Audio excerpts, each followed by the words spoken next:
19:05. Feliz fin de semana para todos. Qué gusto va a decir esto, Fer, ¿verdad? Sí, señor. ¿Cómo te va, Diego? Súper bien. ¿Cómo te trata este día? Bien, bien. Fue, la verdad, que una semana, digo yo, interesante. Siempre tenemos mucha información, por supuesto, pero esta fue una semana interesante porque hablamos de unos temas que son muy importantes, que están en la agenda, como el caso de Rodrigo Quintana que estábamos mencionando. Fue muy impactante hoy lo de el acto en el PLRA, ¿verdad? Sí. Me parece que remueve muchas cosas. Yo ni me imagino a la familia, a la gente más cercana a Rodrigo, lo que debe ser, porque a nosotros mismos nos toca un poco recordar lo triste que es hablar de una muerte que era absolutamente, es absolutamente injustificable realmente. Sí, y le sumo a lo que decías de los familiares, las personas que estaban ahí esa noche del 31M, del 1 de abril. Queremos hablar no solamente de eso, también hablar de lo que para muchos es una represión a lo ocurrido esta semana en medio de una manifestación, en medio de un intento de hacer una representación teatral de lo ocurrido aquella noche con Rodrigo Quintana. Lo querían hacer un grupo de personas, miembros del Partido Liberal, otros referentes de la oposición, frente al Palacio de Justicia, y esto ha derivado en empujones, en denuncias también, en momentos bastante tensos, en personas que terminaron cayendo por las escaleras ahí de la explanada del Palacio. Incluso en una denuncia de la policía contra los manifestantes. O sea que la cuestión está yendo, podríamos decir, para lados bastante complicados. Sí, queremos saludar ya a la abogada Olga Paredes, que nos acompaña. Ella, de hecho, y por eso te decía, Diego, lo importante que es también cómo ellos recuerdan y lo difíciles que son estos momentos, porque Olga estuvo aquella noche, ayer prestó declaración también en el juicio al suboficial Gustavo Florentín. Abogada, ¿cómo le va? Gracias por venir. Hola Fernanda, hola Diego, buenas noches a la audiencia y muchísimas gracias por este espacio que nos dan para dar un poco nuestra versión y también seguir pidiendo justicia para Rodrigo Quintana. ¿Ustedes creen que va a haber justicia en este caso, íntimamente, digamos? Y mira, justamente según la jurisprudencia en materia de derechos humanos, el Paraguay ha tardado décadas incluso en asumir responsabilidad sobre las violaciones a derechos humanos, pero esa justicia ha llegado a pueblos indígenas, a personas torturadas, perseguidas durante la dictadura, así que creo que en algún momento va a llegar la justicia. Pero la esperanza está que se haga justicia en tribunales internacionales y no acá. Y ciertamente, Diego, porque fíjate que ahora se está llevando a cabo, como bien dijo Fernanda, el juicio por el homicidio de Rodrigo Quintana, donde el principal acusado es el señor Gustavo Florentín, que es la persona que entra disparando al PLRA, y encima se puede ver claramente en los videos que lo mira con frialdad y en un acto de total brutalidad pisa el cuerpo de Rodrigo, que estaba en ese momento echado en el piso. Él es la autoría material, es lo que estamos discutiendo en ese juicio, ¿verdad? Pero seguimos todavía sin develar quién fue el autor, el que dio la orden para que la policía actuara de esa manera. Así que si bien se puede resolver este juicio con la conclusión acerca de la autoría material, seguimos debatiendo quién dio la orden, y creo que eso lo sabemos todos también quién fue, ¿verdad? Pero no se puede llegar, o sea, hasta este momento no hay pruebas como para llegar a eso. El problema es que ese juicio en todo sentido está viciado.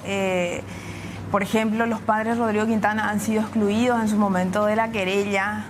Entonces, hay una serie de irregularidades, ¿verdad? Eso le resta, yo entiendo la parte humana, pero le resta posibilidades de llegar a la verdad. Lo que pasa es que, por ejemplo, al no ser parte de los padres de Rodrigo Quintana del juicio, eso hace que todo el equipo jurídico del PLRA, que está interesado en que se devele este caso que ocurrió en nuestra sede partidaria, no puede hacer debidamente el acompañamiento porque no es parte. Se queda sin representación. Entonces, prácticamente nosotros, ahora, por ejemplo, yo fui convocada como testigo por la defensa, porque justamente la defensa lo que quiere argumentar es buscar la absolución de este señor Gustavo Florentín, que además ha sido ya acusado por otros hechos. Sí. Fred, ayer nos llamaba la atención a nosotros cuando lo escuchábamos a Florentín, porque habló de presiones, ¿verdad? Todos los que vienen a declarar, los policías están presionados, decía él, nuestra compañera. ¿Hay algo detrás de esa declaración? No, o sea, él es una persona totalmente sin credibilidad. Ustedes saben que es de público conocimiento que él ya ha sido acusado también por tráfico de estupefacientes, por violencia intrafamiliar. De hecho, él estaba detenido en la agrupación especializada cuando fue el 31 de marzo.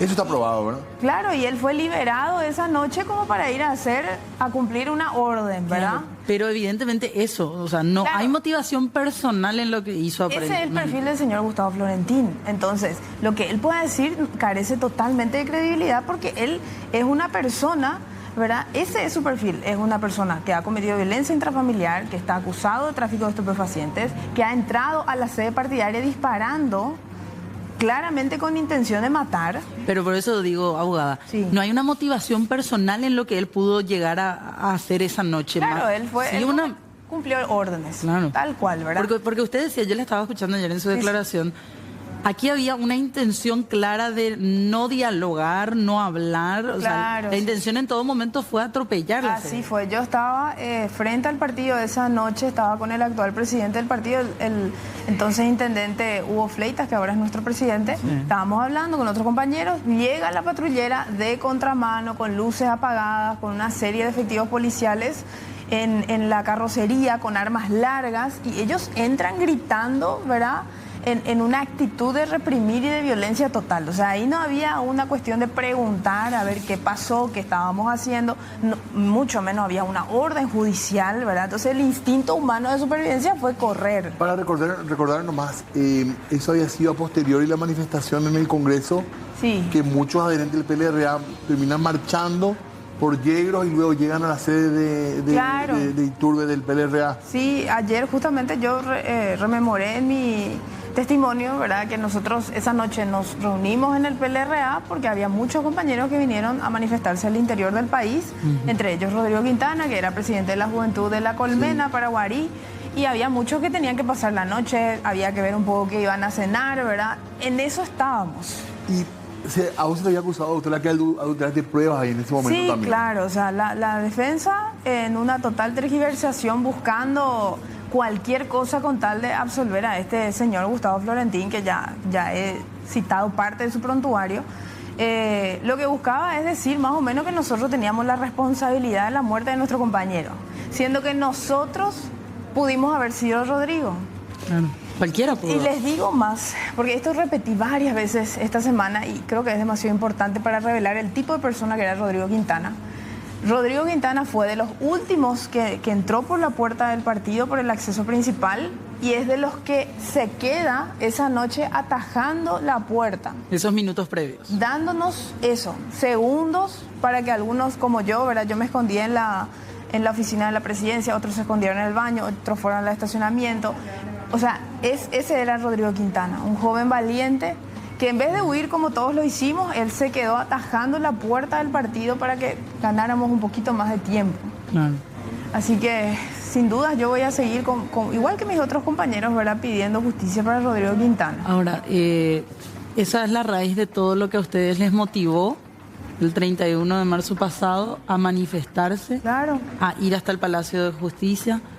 ¿Qué fue lo que pasó allí? Hay una denuncia que hace ahora el comisario Mario Belnar en contra de ustedes. Yo te digo, Fernanda y Diego, todos los años nosotros hacemos una recordación. La gente nos dice... En la sede del partido.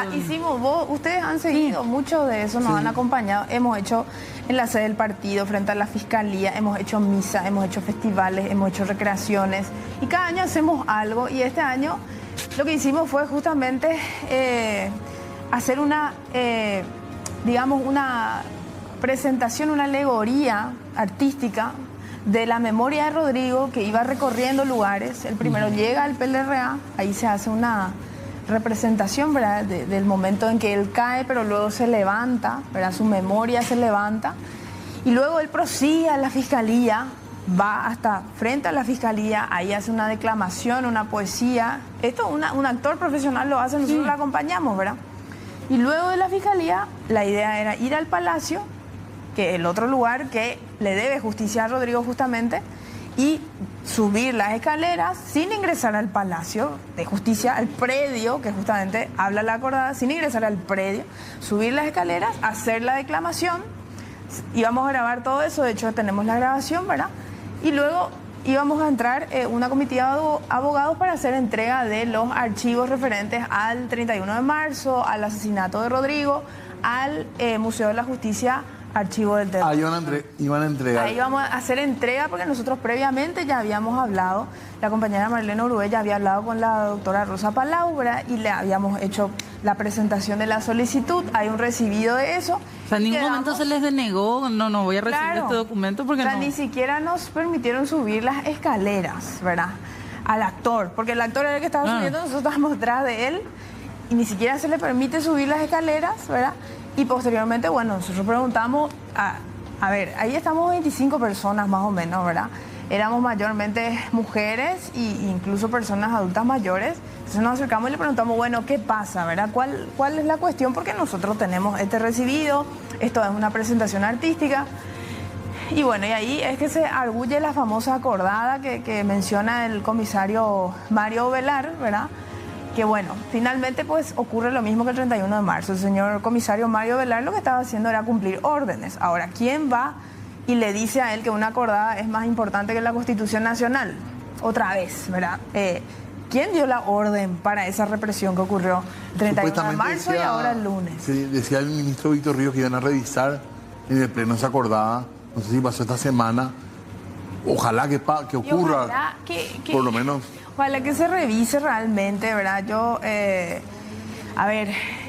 la interpretación y esto es algo muy ya acordado y consensuado en materia internacional de protección de derechos humanos ante la Corte Interamericana de Derechos Humanos, la interpretación de la norma tiene que ser amplia para la protección justamente del derecho a la protesta, porque el derecho a la protesta es un derecho tan importante porque permite a su vez proteger otros derechos. Si yo no tengo acceso a salud durante pandemia, si yo no tengo acceso a justicia, como el caso de Rodrigo, y miles de casos, ¿verdad?, que no tienen justicia hoy en Paraguay por la corrupción, a ver, tengo que poder protestar sobre ese derecho que yo no estoy pudiendo salvaguardar. Porque si no es una seguidilla de derechos que se están pisoteando. Exacto, se siguen pisoteando, se amplía, se agrava. Entonces el derecho a la protesta es demasiado importante y por eso la protección a este derecho y la interpretación de la norma es amplísima, según lo que dice la jurisprudencia de la Corte Interamericana de Derechos Humanos. Entonces ese es el punto, una acordada jamás puede estar encima de la Constitución. Ahora, sin minimizar ninguna actuación de lo que ustedes quisieron hacer, uno sí se pone a pensar y dice, pero Mirana, ¿en qué nos estamos yendo o en qué se está centrando lastimosamente el debate? Porque era una representación. ¿Cuánto iba a durar, abogada? Y era una declamación, ni un minuto duraba, ¿verdad? Sin desmeritar el arte en sí, ni lo que querían ustedes visibilizar con eso. Vos mirá y, perdón, pero es nada como para que la policía esté denunciando los empujones. A usted hasta se le cuestiona haber roto un papel, haber partido a la mitad de la acordada. Sí, a ver, primero que ¿cómo vamos a negar el arte? ¿Verdad? Justamente por eso recurrimos al arte, porque el arte pues es universal, no se puede discutir la importancia de representar a través de la poesía, la danza, el teatro, en este caso, violación de derechos humanos, que fue el asesinato de Rodrigo, ¿verdad? Entonces dijimos, bueno, vamos a hacer algo artístico, vamos a grabar, vamos a subir en redes sociales, para que la gente vea y entienda el mensaje a través del arte. Eso nomás era, ¿verdad? Entonces, hay una negación del arte, ¿verdad? Una utilización encima de una acordada que en algún momento, en un acto muy simbólico, la compañera Marlene rompe esa acordada, porque finalmente esa acordada no está por encima de la Constitución. Y ayer en una radio me decían, algunos amigos me cuestionaban y me decían, no, pero ¿cómo va a tener esa actitud la compañera ahí que rompe una acordada? Y yo le digo, bueno, perfecto, se rompió la acordada. Vamos a poner un poco el orden de prioridades en el debate. Eso que están hablando justamente vos, Fernanda. Primer orden de prioridad, lo que ya decía Diego al inicio. Justicia para Rodrigo Quintana. Esa es la prioridad 1. Sí. La prioridad 2 debe ser la vida y la integridad de las personas. Si ellos le querían, inmovilizar a un compañero que en ese momento a ellos no les gustaba cómo estaba hablando o qué estaba haciendo, eran 50 efectivos policiales, más aproximadamente 30 uniformados de azul con armas largas. Entonces, 2 de ellos, 1 de cada lado, le inmovilizaba, terminaba el problema. Ahora, ¿qué hizo la policía? Le empujó a él y le empuja hacia mí, ¿verdad? Porque el objetivo era echarnos a todos y seguramente después culparle a él de haber perdido el pie o algo así que se cayó sobre mí, le empujan hacia mí, le empujan de costado para que se caiga sobre mí un hombre mucho más grande que yo, ¿verdad? Entonces, imagínate cómo obra la policía, la brutalidad policial, y eso yo le digo a la gente, no es, hoy sí es nuestra justicia para Rodrigo Quintana, nuestro compañero, pero el día de mañana puede ser cualquier persona, una mujer víctima de feminicidio, un niño víctima de abuso sexual, un joven que pierde la vida en un hecho de inseguridad en su barrio y que 8 años después no tiene justicia. Pero aparte, yo más un punto que me parece importante, romper una acordada es algo absolutamente legítimo, porque es rasgar un papel para empezar. Por eso digo, libertad de expresión, pero, o sea, fíjate cómo se mueve todo un mecanismo a raíz de todo eso. Y la gente confunde, por eso les digo las prioridades. La prioridad primero debe ser justicia para un joven asesinado a sangre fría. La segunda prioridad es que la policía nunca más actúe con esta brutalidad hacia ningún tipo de manifestación donde se exige justicia. La acción que presenta la policía, la demanda que presenta la policía, la denuncia, mejor dicho, que presenta la policía con respecto a lo que sería, creo que es la figura es perturbación de la paz pública. Y como en las épocas de Stroessner, ¿verdad? Que en la ley 209, que por cualquier reunión que uno hiciera en un espacio público, entonces ya perturbación de la paz pública. Estaban entre 10 personas en una plaza, ¿verdad? En cualquier espacio público en la calle, bueno, perturbación de la paz pública, ¿verdad? Entonces se escudan en una figura que claramente la historia lo demuestra, ha servido para reprimir, ¿verdad? Aparte, en este caso en particular, creo que es importante también el contexto, porque la gente que estaba, que no era mucha, era gente muy conocida en el ambiente político. La policía también tiene y del derecho también. Claro, y el derecho también. La policía tiene también esa característica de saber quiénes son los que van a ir a un lugar. O sea, pero después uno se recuerda que cuando entraron a matar a Rodrigo Quintana, al PLRA, había parlamentarios que salieron con la mano en la nuca y le hicieron tirar, o sea, hay una brutalidad policial que en algún momento hay que cortar. No puede ser que la policía no respete absolutamente nada. Pero es tal cual eso, Diego, ¿verdad? La brutalidad policial, y por eso este es un mensaje no solo para los liberales, no solo para la oposición, para cualquier persona que tenga una causa justa, que no tenga justicia, que quiera salir el día de mañana a hacer una presentación artística, hacer una movilización pacífica, hacer lo que sea. Entonces, para que no lo haga por miedo, o sea, esto es para dar miedo a la ciudadanía. Por eso quiero que la ciudadanía esté atenta y no lo tome como una cuestión solo del PLRA, solo de Rodrigo Quintana, solo lo que estuvimos anoche. Eso le puede pasar a cualquiera el día de mañana por cualquier tipo de violación. En cuanto al comandante de la policía o el ministro del Interior, sentaron postura sobre esto. Yo honestamente se me escapó si es que lo hicieron, porque uno honestamente creería que el ministro del Interior, Enrique Herrera, yo creo que no estaría de acuerdo. Uno pensaría con este tipo de situaciones que se están dando. Y mira, Diego, a mí no me sorprende Horacio Cartes siendo presidente, la muerte de un joven de 25 años, ingeniero, durante su gobierno. En ningún momento salió a decir, vamos a investigar este caso. Pido disculpas porque durante mi gobierno, la policía, fuerza pública, a mi cargo, cometió esta atrocidad, cometió esta lesión de los derechos humanos. En ningún momento. Menos aún el entonces ministro del Interior, Tadeo Rojas, que hoy es el ministro de Desarrollo Social, que tiene a su cargo los fondos de Hambre Cero, millones de dólares, y a su vez es tesorero de la ANR. Entonces, no pasó entonces, no creo que pase ahora, Diego, ¿entendés? Y no me sorprendería. Entonces, por eso nomás, yo creo que lo más destacable de todo esto es que ya hay como un consenso. Los distintos partidos de la oposición, Patria Querida, el Partido Febrerista, yo creo, todos los sectores del PLRA, ¿verdad? Porque hay diversos sectores, incluso la disidencia colorada, ya dijeron, o sea, no podemos permitir esto, porque el día de mañana nos puede tocar a nosotros.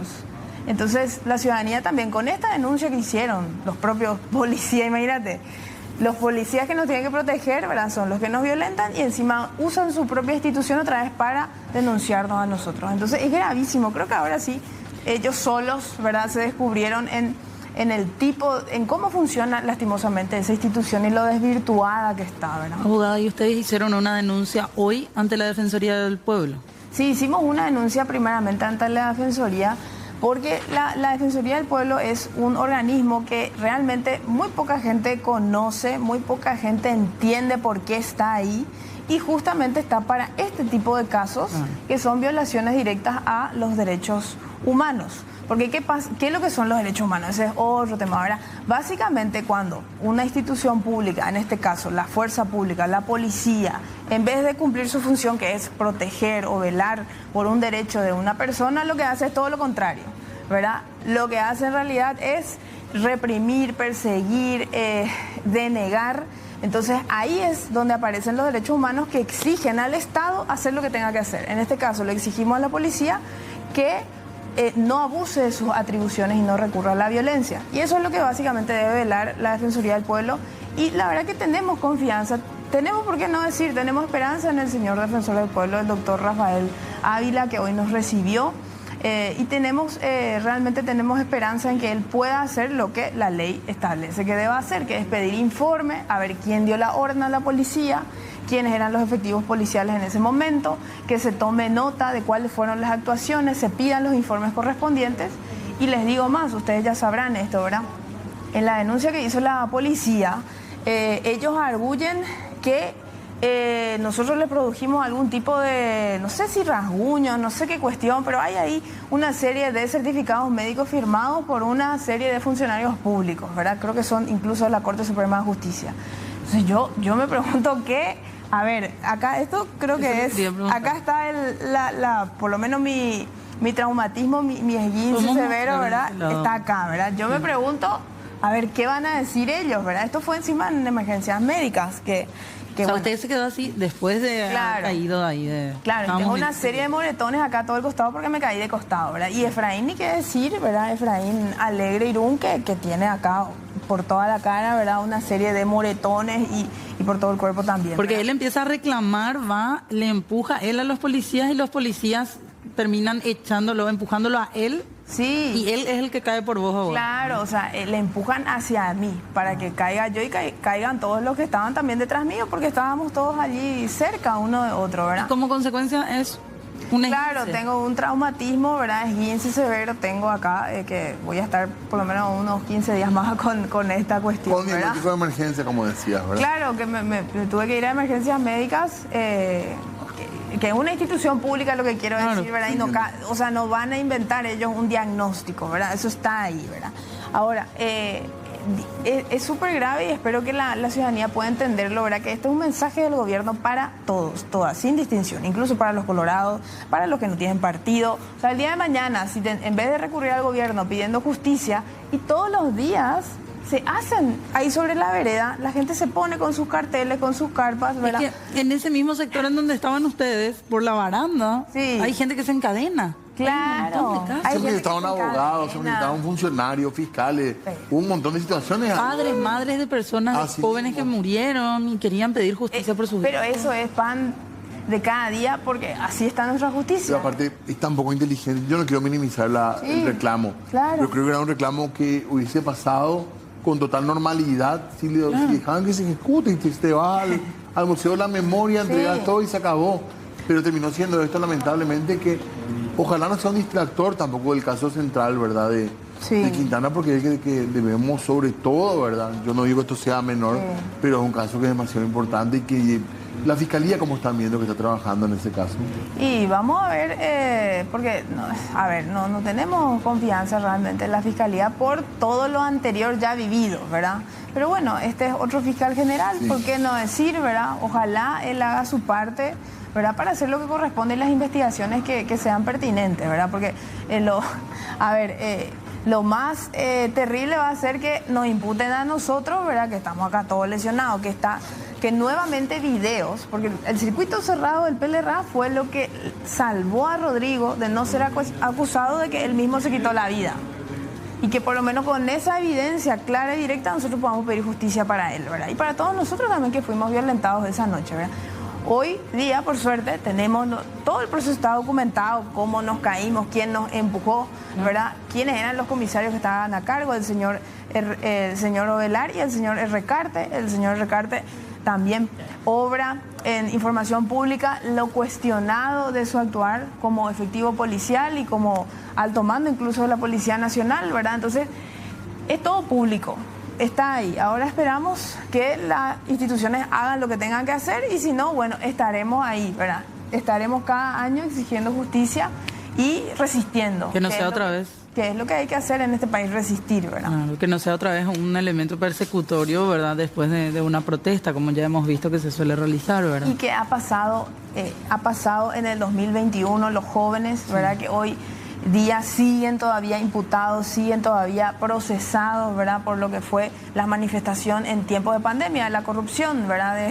Durante el gobierno de Mario Abdo. ¿Cuántos jóvenes, ¿verdad? Han sido procesados, siguen, ¿verdad? Sin poder salir del país, sin poder ir a estudiar en otro país, sin poder, desenvolver su vida normalmente, ¿verdad? Porque ese es el punto, la criminalización de los jóvenes. Porque finalmente cuando somos jóvenes es que salimos, hacemos esto, tenemos la energía, tenemos la fe. Y es una pena que siendo el 65% de la población paraguaya joven, esta sea la respuesta para los jóvenes. Y también hay una cuestión, ¿verdad? De meter miedo, de que después los padres digan, no te metas, mira, te pueden matar, te pueden pillar, te pueden, claro. Sí. Mucho, es como desalentar, ¿verdad? A través de este tipo de medidas. Claro, o sea, mi mamá en mi casa, después porque yo también fui imputada, ¿verdad? Pasé esa noche, estuve en el PLRA, mi propia mamá siempre preocupada por mí, ¿verdad? Me dice, no, mi hija, no te vayas nomás, ¿verdad?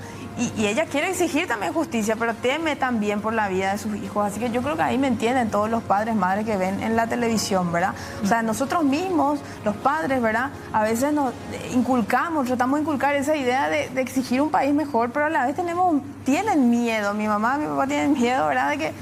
De que me pasen nuevas cosas. Y lastimosamente con justa razón, porque vemos y te ven así tus padres ahora. Sí, no, mis padres estaban ahí. Le digo porque, por eso les decía, hubo personas adultas mayores ahí, mis padres me acompañaron esa mañana, así que ellos vieron todo. Entonces, o sea, imagínense, ¿verdad? El actuar de la policía hacia 25 personas, en su mayoría jóvenes, en su mayoría adultos mayores, ¿verdad? Al ex senador Luis Juanes, le empujaron también, no cayó nomás tan mal él, ¿verdad? Pero también cayó, ¿verdad? Por las escaleras, no hasta allá como Efraín y yo, ¿verdad? Pero él es una persona adulta mayor, ¿qué le podría haber pasado, ¿verdad? Sí. Entonces, eso nomás que la gente pueda entender, que nuestro fin último era pedir justicia para Rodrigo, la brutalidad policial es lo que acá se cuestiona, ¿verdad? Y que la gente entienda que este es un mensaje no solo para los liberales, es para todos, todas los que en algún momento tengan que salir a exigir justicia por sus respectivas causas, ¿verdad? Por sus respectivas luchas. Después de todo eso que pasaba, que veíamos constantemente en todos los videos de todos los medios que estuvimos cubriendo, ¿no hubo posibilidad de un diálogo con la policía? Una vez calmado ya el ambiente, porque eso duró una hora más o menos. Duró, sí, o sea, nosotros en todo momento... Primero le explicamos que era una representación artística, le mostramos los videos de que ya veníamos, ¿verdad? Sí. Del PLRA, ya veníamos de la Fiscalía, que bueno, que acá iba a haber una recitación. A ver, se le explicó de todos los modos posibles. ¿Posterior? Bueno, posteriormente, en un momento, el comisario Mario Velar le manda a llamar, por decirlo así, a la doctora Rosa Palau, que es una de las funcionarias también a cargo del Museo de la Justicia. Entonces ahí viene la doctora Rosa Palau y perfectamente, ella da fe, ¿verdad? Que en su momento la compañera Marlene se reunió, se presentó la nota formal de solicitud y bueno, y ahí es donde nos dicen, no, ustedes no pueden pasar tampoco a presentar los antecedentes y ahí le dice el compañero Efraín Alegre, le dice, bueno, voy a pasar yo entonces para pasar, ¿verdad? Por lo menos de a uno, por decirlo así, ¿verdad? Para no pasar en ese mismo grupo. Claro, y entonces, y ahí se produce ese acto de vuelta que quiero que piense nomás la gente, ¿verdad? Es una escalinata, ¿verdad? Bastante pronunciada, por decirlo así, la de la Corte. Entonces, en vez de la reacción natural sea inmovilizarle o algo así, que tiene la policía la capacidad de hacer eso, la fuerza, y estaban entre 50, le empujan. No, y no solo le empujan a él, ¿verdad? Porque no fue un empujón así directo, sino que fue un empujón así de costado, para que todos los que estábamos ahí atrás de él nos caigamos también con él, ¿verdad? Entonces es nomás esa alevosía que tiene la policía. También una negativa para que ingresen después de a uno, como estabas diciendo, ¿verdad? Que también. Sí, ya es ridículo, ¿verdad? Porque el Poder Judicial entra cualquiera. Exacto. O sea, podemos entrar todos realmente al Poder Judicial. Y eso justamente estaba diciendo un colega también. nosotros estábamos en uno de los accesos, por decirlo así, todos ahí impedidos de acceder, y mientras tanto los otros iban y venían las personas normalmente, ¿verdad? Claro. Entonces, bueno, yo creo que con esta denuncia que ellos mismos están haciendo quedó más que claro, porque incluso la propia disidencia colorada ya salió a decir, por favor, más o menos, rescátense cómo van a cómo la policía está equipada, tiene botas, tiene armas de fuego, tiene chalecos antibalas, pero ellos nos denuncian a nosotros que estábamos desarmados, ¿verdad? Que éramos, en su mayoría, éramos mujeres, eran personas adultas mayores, no teníamos ni equipos de sonido, ni banderas, no teníamos palos, no teníamos termos, no teníamos ningún objeto contundente ahí como para tirarle algo así, ¿verdad? Entonces, la verdad que ellos mismos, ¿verdad? Es impresionante cómo se exponen, ¿verdad? De una forma tan alevosa en su pensamiento absolutamente autoritario y dictatorial, ¿verdad? Claro. Bueno, hacer una pausa nosotros, ¿no? Sí, queremos seguir hablando de este tema, de todo lo que envuelve también a la investigación, pero hacemos una breve pausa. Volvemos enseguida.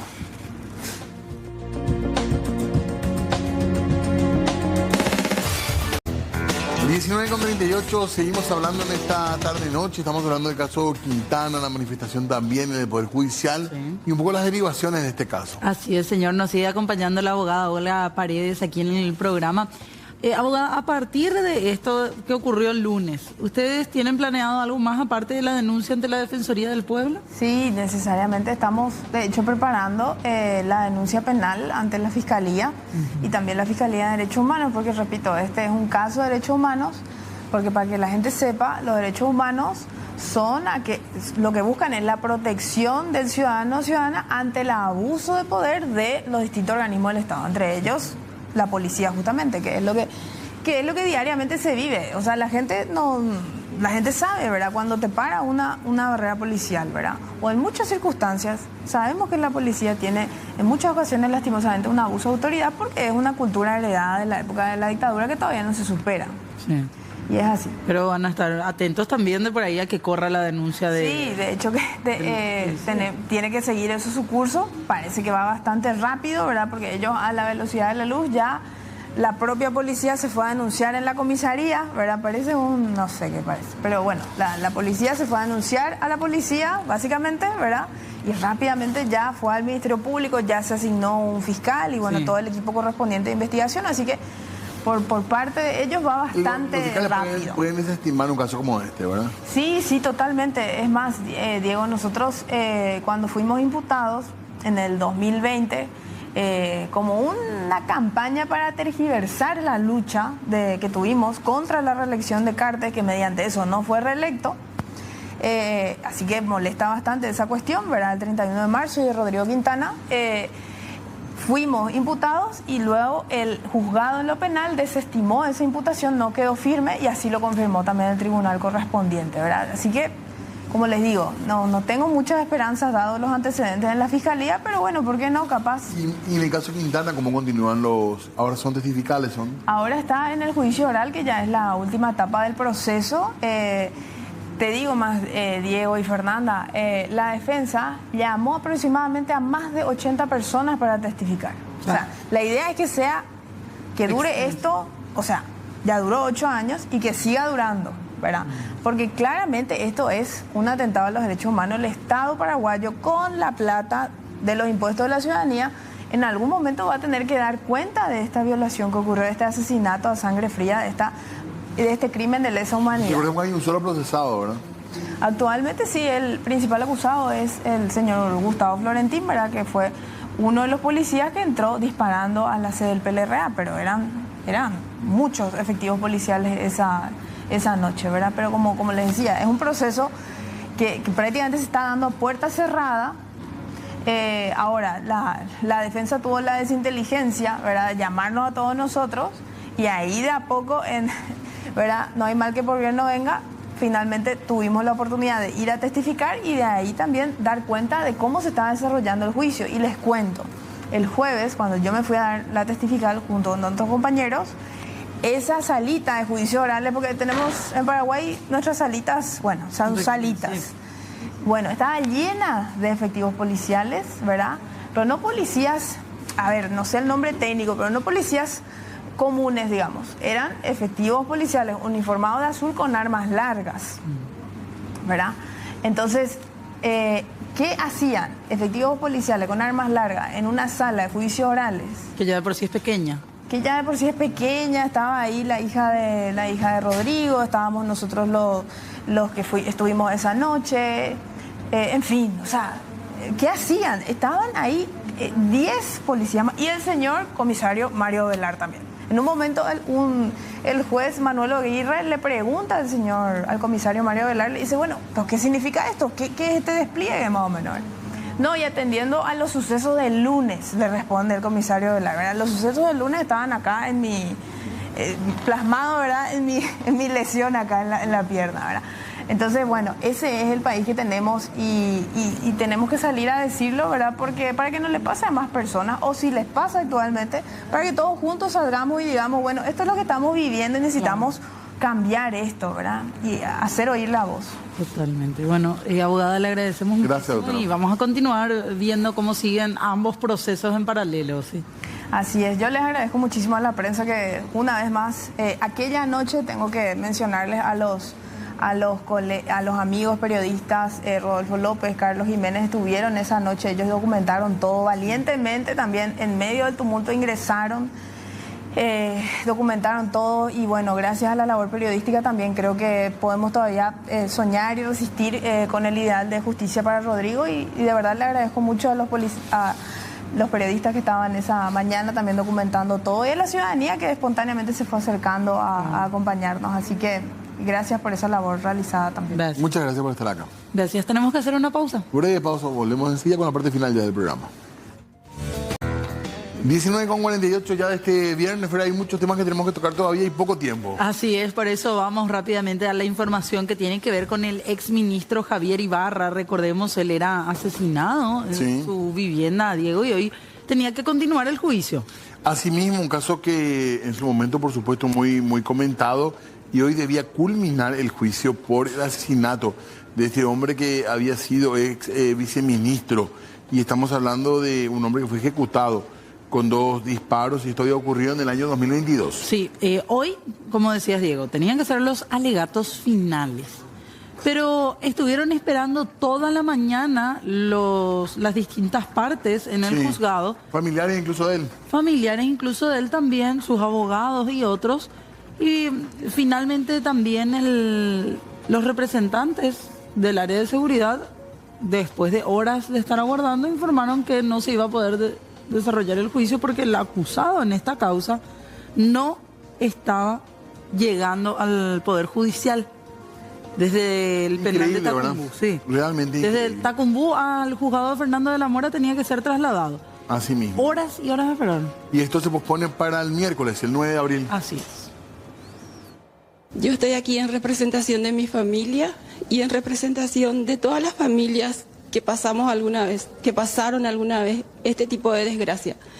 Mi pedido es un pedido a las autoridades de que queremos volver a confiar, queremos volver a creer que Paraguay es un país digno, es un país seguro, en el cual podamos vivir en armonía con las autoridades que nos gobiernan, porque de esta manera no tenemos confianza, vivimos completamente en la impunidad y es un calvario muy doloroso. Perdón, es como si fuera a volver a revivir todo lo que pasamos como familia y estoy acá como una hermana dolida en representación de mis hermanos y de toda la ciudadanía que le conocieron a Javier David.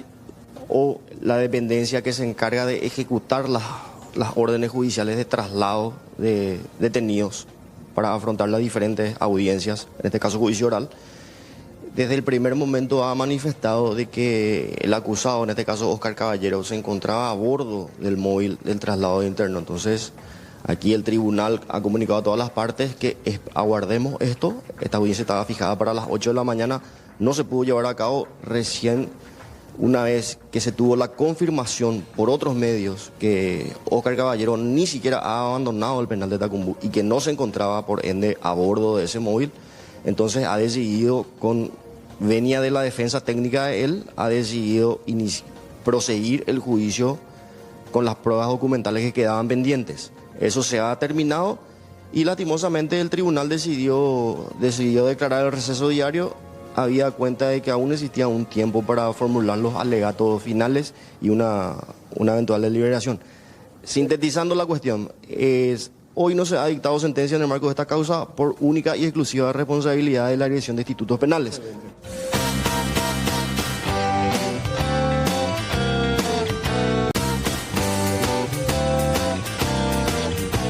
Muy bien, cerca del final, Fer, tenemos un par de noticias más que compartir con la gente. Así es, tenemos que hablar en el caso judicial que envuelve a Mario Abdo Benítez. La jueza Cintia Lovera volvió a rechazar otro recurso que había sido planteado por una de las defensas en torno a este caso. Estamos hablando de un recurso de reposición específicamente que plantearon los abogados del exministro o de los exministros de Mario Abdo Benítez, quienes ya se encuentran acusados por violación de secretos de servicio. El expediente, fue remitido a consideración de la Cámara de Apelación.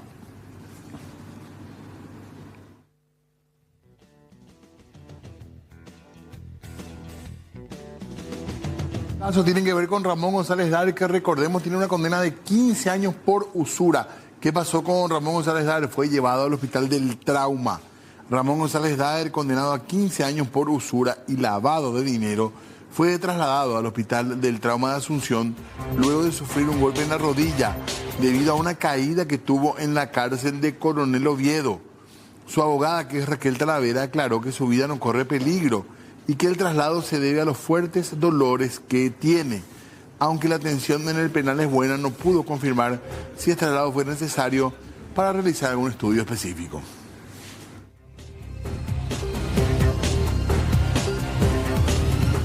La Fiscalía pide blanquear al exministro Arnaldo Oyucio en una causa relacionada a enriquecimiento ilícito. Los fiscales Silvio Corbeta y Elena Fiore fueron quienes solicitaron al Juzgado Penal de Garantías que se blanquee al exministro del Interior, quien fue denunciado por enriquecimiento ilícito y declaración falsa. Ambas figuras que tienen penas que podrían superar los 10 años de prisión. El juzgado ahora deberá decidir si permite que el caso quede sin consecuencia alguna o si se da algún tipo de oposición. Esto último permitiría al fiscal general del Estado, Emiliano Rolón Fernández, determinar si la investigación continuará o si Yucio quedará impune.